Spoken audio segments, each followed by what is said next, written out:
ఈ వీడియోలో మనం క్వశ్చన్ నెంబర్ 4 ఎలా సాల్వ్ చేయాలి నేర్చుకోబోతున్నాం. క్వశ్చన్ చూసినట్టయితే, in a block and tackle system consisting of 3 pulleys, ఇవి నెంబర్ ఆఫ్ పుల్లీస్. ఇచ్చిన డేటా మనం నోట్ చేసుకుందాం. ఫస్ట్ ఇది మనకి నెంబర్ ఆఫ్ పుల్లీస్, ఎన్ఓ అంటే నెంబర్ ఆఫ్ అనుకోండి. ఎన్ని ఉన్నాయి? 3 ఉన్నాయి. తర్వాత లోడ్ ఆఫ్, ఇది మనకి లోడ్ 75 kgf అనేది load. Load is 75 kilogram force is raised with an ఎఫోర్ట్ 25 kgf. So ఇది మనకి ఎఫోర్ట్ అనేది 25 kilogram force. ఓకే, ఇప్పుడు ఇందులో మనకు 3 బిట్స్ ఇవ్వడం జరిగింది. అందులో ఫస్ట్ బిట్ మనం సాల్వ్ చేయబోతున్నాం. ఫస్ట్ బిట్ ఏంటి అంటే, find the mechanical advantage. Mechanical advantage already మీకు ప్రీవియస్ వీడియోలో చెప్పాను.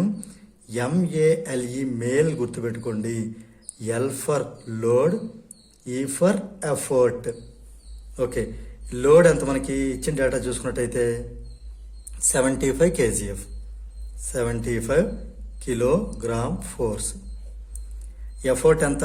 25 kilogram force. ఈ రెండు సేమ్ ఉన్నప్పుడు మనం ఏమి కన్వర్షన్ చేయక్కర్లేదు కాబట్టి రెండు జస్ట్ క్యాన్సిల్ చేసేద్దాం అంతే.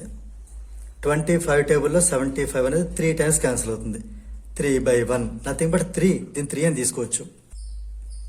ఇక్కడ మెకానికల్ అడ్వాంటేజ్ అనేది రేషియో కాబట్టి ఇవి యూనిట్స్ క్యాన్సిల్ అయిపోయాయి కాబట్టి దీనికి ఎలాంటి యూనిట్స్ ఉండవు.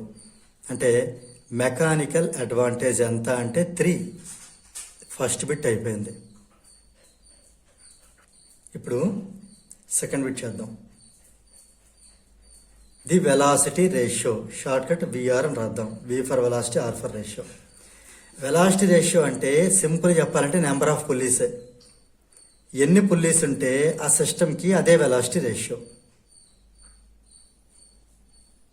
అంటే ఎన్ని పుల్లీస్ ఉన్నాయి? 3 ఉన్నాయి. అంటే దీని యొక్క వెలాసిటీ రేషియో 3 అవుతుంది. అయింది కదా. ఇప్పుడు మనం థర్డ్ బిట్ చేద్దాం. థర్డ్ బిట్ ఏంటి? ఎఫిషియన్సీ.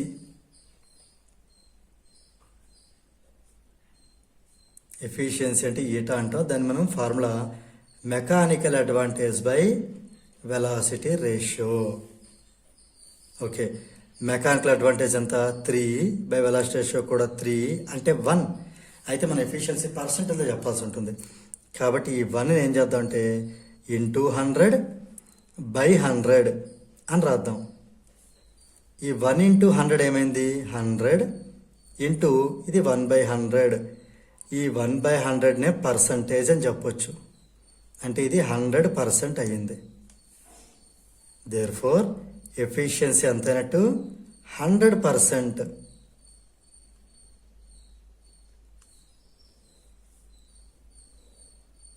సో ఫైనల్గా మనం ఈ 3 బిట్స్ ఒకసారి కంక్లూజన్ చూసినట్టయితే, మెకానికల్ అడ్వాంటేజ్ 3, వెలాసిటీ రేషియో 3. ఎప్పుడైతే రెండు ఈక్వల్ అయ్యాయో డెఫినెట్గా ఎఫిషియన్సీ 100% అవుతుంది. సో మనకు వచ్చిన ఆన్సర్ కూడా 100% రావడం జరిగింది. సో దీంతో మనకి ప్రాబ్లం నెంబర్ 4 అనేది కంప్లీట్ అయింది.